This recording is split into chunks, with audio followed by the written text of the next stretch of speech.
Bismillahirrahmanirrahim. Assalamualaikum warahmatullahi wabarakatuh.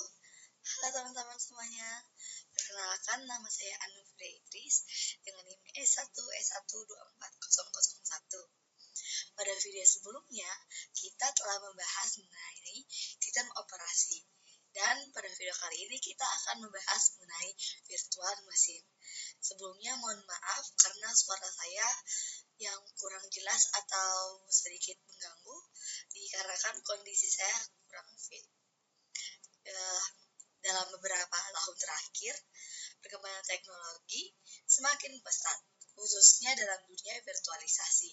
Seperti yang kita tahu, virtualisasi ini adalah salah satu terobosan besar dalam teknologi komputer yang memungkinkan satu perangkat keras untuk menjalankan beberapa sistem operasi atau aplikasi secara bersamaan. Teknologi ini mengubah cara kita memanfaatkan sumber daya IT, mulai dari server hingga komputer pribadi.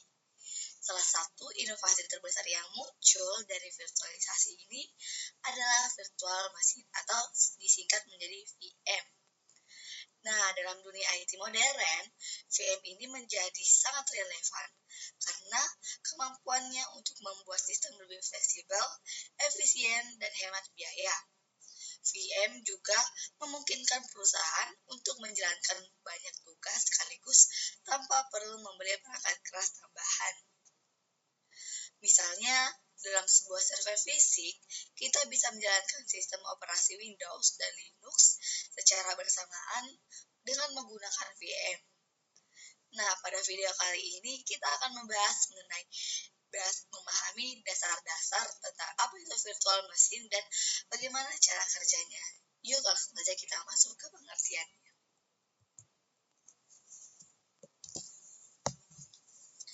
Virtual machine adalah software yang dapat digunakan pada sebuah perangkat keras bersamaan dengan sistem operasi asli perangkat tersebut. Virtual machine ini berjalan pada partisi terisolasi yang ada pada komputer host dengan sumber daya. Virtual machine dapat melakukan aktivitas layaknya sebuah komputer pada umumnya. Sehingga dengan menggunakan virtual machine dapat menjalankan dua atau lebih sistem operasi secara bersamaan. Contohnya nih, kita ingin menjalankan Linux di dalam Windows menggunakan VM tanpa perlu menginstal Linux secara langsung di komputer kita. Lalu kita masuk pada bagian fungsi dari virtual machine ini. Berbagai sumber telah menjelaskan beberapa fungsi dari virtual machine, yaitu pertama, ada isolasi lingkungan. VM membantu developer menjalankan aplikasi dalam lingkungan yang terisolasi, sehingga aplikasi di satu VM tidak mempengaruhi aplikasi di VM lainnya. Yang kedua, ada pengujian dan pengembangan. VM ini sering dipakai oleh developer untuk menguji aplikasi di berbagai sistem operasi atau konfigurasi tanpa perlu memiliki banyak mesin fisik. Yang ketiga, ada kemudahan migrasi. VM ini sangat portabel karena mudah dipindahkan antara server fisik. Dengan demikian, pemeliharaan dan peningkatan infrastruktur dapat berjalan tanpa gangguan yang signifikan. Yang keempat, ada konsolidasi server.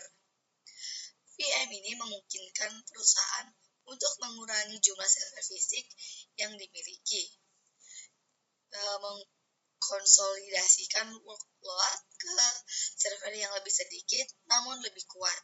Hal ini dapat menghemat biaya hardware, energi, dan ruang. Yang kelima, ada keamanan. VM dapat digunakan untuk menjalankan aplikasi atau website secara terpisah, sehingga jika satu aplikasi atau website yang punya masalah keamanan tidak akan mempengaruhi komputer utama atau VM lainnya. Dan yang terakhir, ada fleksibilitas. VM ini menjadikan perusahaan dengan cepat menyesuaikan dan mengalokasikan sumber daya sesuai dengan kebutuhan dan memberikan fleksibilitas dalam menghadapi permintaan yang berubah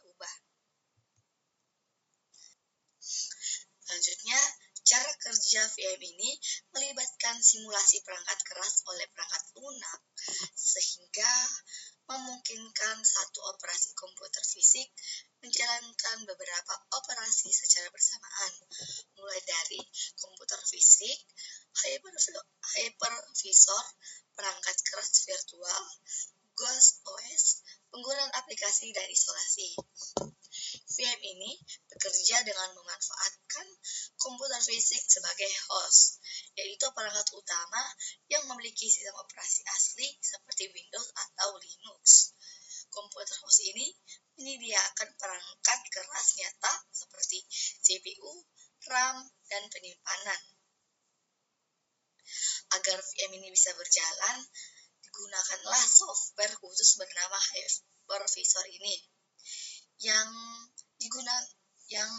berfungsi untuk mengelola dan membagi sumber daya dari host ke VM. Hypervisor ini terbagi menjadi dua jenis. Yang pertama adalah tipe 1 bare metal yang langsung berjalan di atas perangkat keras tanpa sistem operasi. Dan tipe kedua yaitu hosted yang berjalan di atas sistem operasi utama seperti VirtualBox atau VMware Workstation. Hypervisor kemudian membuat perangkat keras virtual yaitu tiruan dari komponen komputer asli seperti prosesor virtual, RAM virtual, hard disk virtual, dan kartu jaringan virtual. Sistem operasi ini yang berjalan di dalam VM akan menganggap semua perangkat ini nyata, padahal semuanya hanyalah hasil simulasi. Setelah itu, kita bisa melakukan instalasi sistem operasi tamu di atas perangkat keras virtual tersebut. Sistem operasi tamu ini bisa berupa Windows, Linux, atau OS lainnya. Dan ia akan berjalan secara terpisah dan independen dari sistem operasi utama. Setelah Ghost OS terpasang, kita bisa menggunakan VM untuk menjalankan berbagai aplikasi seperti di komputer biasa. Ini sangat berguna untuk keperluan pengujian perangkat lunak, belajar menggunakan sistem operasi lain, atau menjalankan program yang berisiko tanpa membahayakan sistem utama. Dan yang terakhir, VM ini memiliki sifat isolasi dan kontrol, yang artinya jika VM ini mengalami kerusakan, terkena virus atau error, hal tersebut tidak akan mempengaruhi komputer asli. VM juga bisa dihapus, diubah, atau di-reset kapan saja sesuai dengan kebutuhan. Kita masuk pada bagian jenis virtual machine. Jenis virtual machine ini terbagi menjadi dua bagian. Yang pertama ada sistem virtual machine atau disingkat menjadi VM system. Sistem VM ini bertugas meniru seluruh perangkat keras komputer agar bisa menjalankan sistem operasi lengkap. Ini menciptakan lingkungan yang menyerupai komputer fisik, sehingga pengguna dapat menjalankan OS kedua atau lebih di atas OS utama. Contoh dari sistem virtual machine ini yang pertama ada Oracle VirtualBox, kedua ada VMware Workstation atau VMware ESXi, yang ketiga ada Microsoft Hyper-V, dan yang keempat ada kernel-based virtual machine. Kelebihan dari sistem virtual machine ini yang pertama, menjalankan beberapa OS sekaligus. Misalnya, kamu bisa menjalankan Linux di dalam Windows untuk kebutuhan pengujian tanpa perlu dual boot. Yang kedua, ada isolasi sistem yang baik. Jika semisal terjadi error atau malware dalam VM, sistem utama atau host ini tidak akan terpengaruh. Yang ketiga, ada ideal untuk pengujian dan development. Ini cocok untuk developer yang ingin mencoba sistem operasi atau aplikasi dalam berbagai lingkungan OS. Dan yang terakhir ada manajemen server yang efisien. Di dunia enterprise, VM ini digunakan untuk virtualisasi server agar menghemat biaya perangkat keras. Lalu, sistem virtual mesin ini yang pertama ada konsumsi sumber daya yang tinggi. Karena dia menjalankan sistem yang penuh, butuh RAM, CPU, dan storage yang besar. Yang kedua ada performa lebih rendah dari sistem asli. VM tetap berada di atas sistem host, sehingga tidak secepat sistem operasi yang berjalan langsung. Dan yang terakhir ada setup dan manajemen bisa rumit. Mengatur jaringan, disk virtual, dan driver VM bisa membingungkan bagi pemula. Jenis VM yang kedua adalah proses virtual mesin. Proses VM hanya bertugas menjalankan satu aplikasi atau program tertentu, bukan seluruh sistem operasi. Tujuannya ini adalah untuk membuat program tersebut bisa dijalankan secara independen dari sistem operasi, dengan tetap menjaga performa dan kompatibilitas. Contoh dari VM proses ini yang pertama ada Java Virtual Machine, .NET CLR, dan Python Virtual Environment. Kelebihan dari proses virtual mesin ini yang pertama ada portabilitas tinggi. Program bisa dijalankan di berbagai sistem operasi tanpa perlu ditulis ulang. Yang kedua ada lebih cepat dan ringan. Hanya menjalankan satu proses sehingga tidak membebani perangkat keras secara berlebihan. Yang ketiga ada isolasi lingkungan eksekusi. Aplikasi dapat dijalankan di sandbox, meningkatkan keamanan terhadap sistem. Dan yang terakhir, mempermudah pengembangan lintas platform. Contohnya, program Java dijalankan di Windows, Linux, dan macOS tanpa perubahan kode. Lalu, kekurangan dari proses virtual mesin ini, yang pertama ada terbatas pada bahasa atau platform tertentu. Misalnya, JVM ini hanya untuk JVM, Java, dan .NET ini hanya untuk aplikasi yang ditulis dalam bahasa .NET. Yang kedua ada ketergantungan terhadap lingkungan eksekusi. Aplikasi tidak bisa berjalan jika VM-nya tidak tersedia atau rusak. Dan yang terakhir, performanya akan sedikit lebih rendah karena ada proses translasi dari bytecode ke instruksi mesin oleh VM.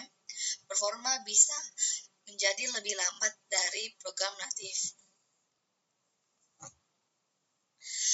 Kesimpulannya adalah virtual machine ini telah menjadi teknologi fundamental yang mengubah landscape komputasi modern. Dari sistem VM yang menyediakan virtualisasi penuh hingga proses VM yang fokus pada portabilitas aplikasi, teknologi ini menawarkan solusi untuk berbagai kebutuhan komputasi. Keunggulan VM dalam hal isolasi, efisiensi sumber daya, fleksibilitas, dan manajemen infrastruktur telah menjadikannya pilihan strategis bagi organisasi dari semua ukuran. Meskipun memiliki keterbatasan dalam hal performa dan kompleksitas, manfaat yang diberikan jauh melampaui trade-off yang ada. Dengan teknologi seperti VirtualBox, VMware, dan Hyper-V, penggunaan VM ini sangat relevan di dalam dunia IT modern untuk kebutuhan pengujian perangkat lunak, penghematan biaya, serta kemudahan migrasi antar sistem. Baik, di sini saya akan memberikan bagaimana cara menginstalasi atau mendownload VM pada Windows 11 di sini.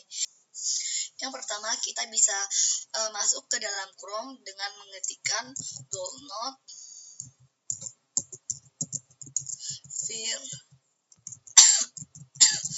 VirtualBox. Nah, di sini akan muncul web dari Oracle VirtualBox. Kita buka yang paling ini, yang kedua atau ke atas bisa. Kita pilih yang website kedua ya.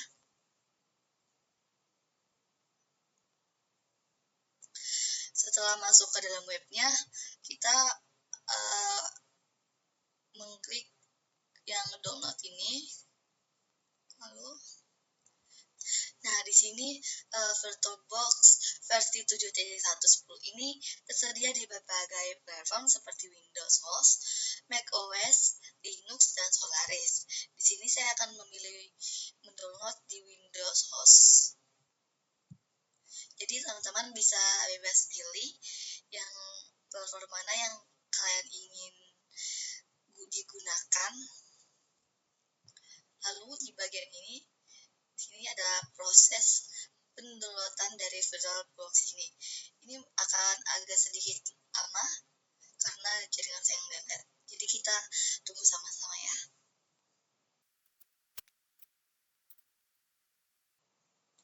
Nah, proses dari pendownloadan VirtualBox ini sudah selesai dan kita langsung saja membuka VirtualBox ini.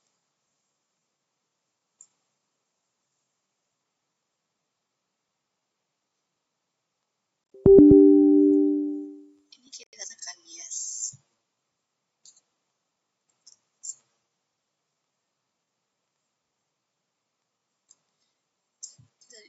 Next, ini adalah tampilannya.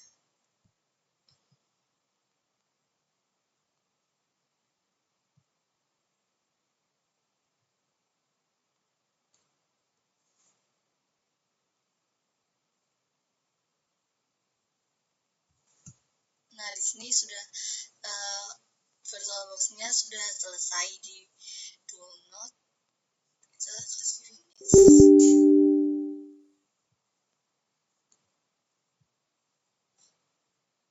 Nah, aplikasi VirtualBox ini sudah selesai kita download, langsung saja kita buka.